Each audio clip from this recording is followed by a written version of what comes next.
I'm a little nervous. This is the first shot on the show.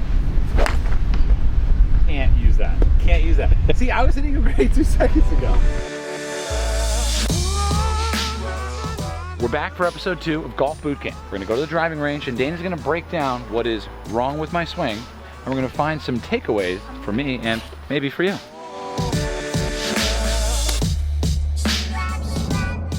6-iron for you is the club. You use it all the time to look at swing. Yeah, 6 or 7 iron. Mainly just because it's in the middle of your bag. We can look at all your DNA from there.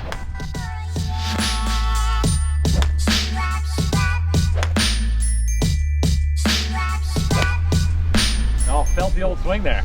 Like Dr. Jekyll and Mr. Hyde.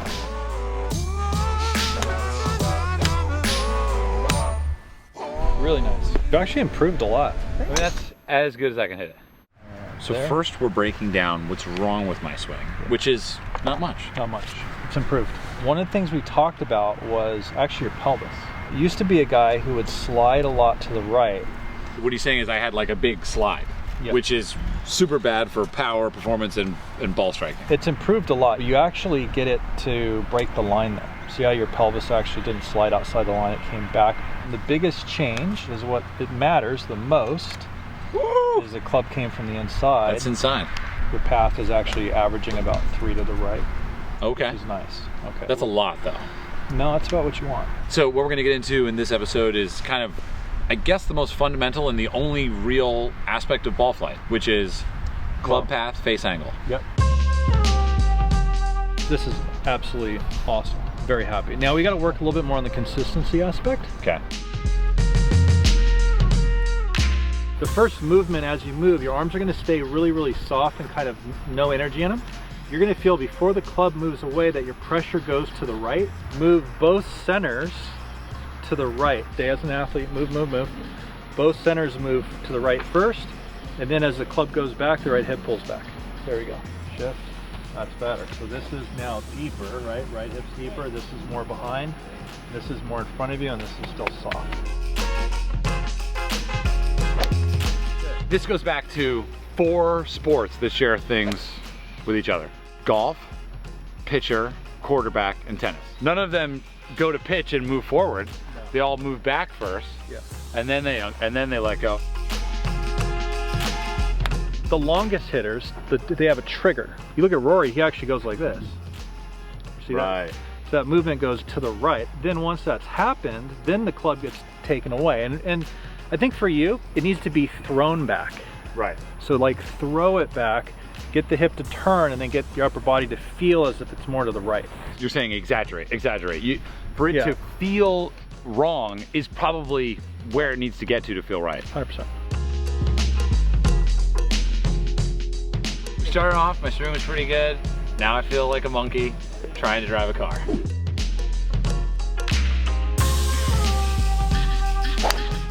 That was unbelievable. It's a different 6-iron. That looks more like a 7-iron to me in height, but it was about 10 feet longer than my last 6-iron. I get caught up in club path because it's the only thing I know.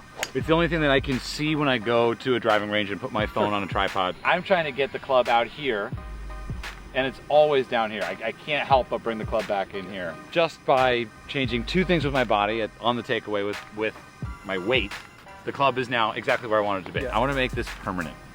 Why do you say that? I don't know. Now you've got me. Now I need to go see a psychologist. Daily habit. Just Yeah. your daily habit. That's all it is. That's all it is. I would like to have a smaller swing.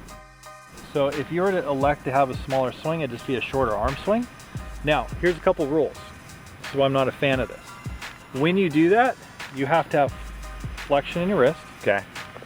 You can't let this cup ever. Right. Once that does on a short swing, you got to somehow time that at variable to go back into flexion. Right.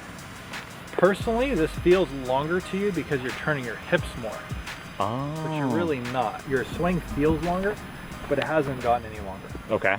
Okay, that's kind of a wise tale. I'd rather have more time in my swing, personally. Interesting.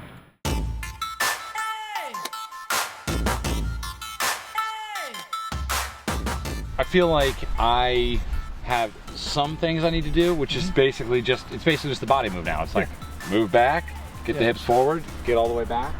and then just get forward through the golf swing. Yeah. That's pretty much the takeaway from today. Yeah, 100%.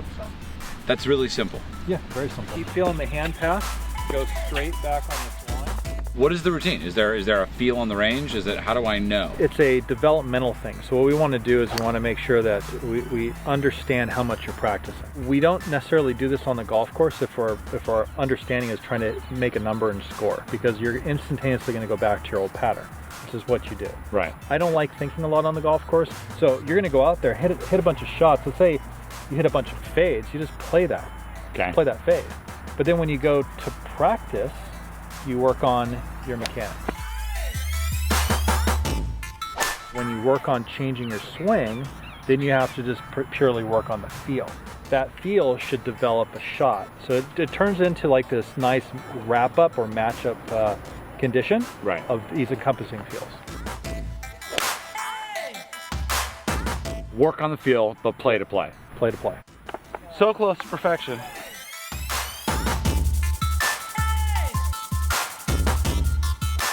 If you honestly want to change the swing, you have to look long-term, not short-term. Right? You've done this for about a year. There's been substantial changes.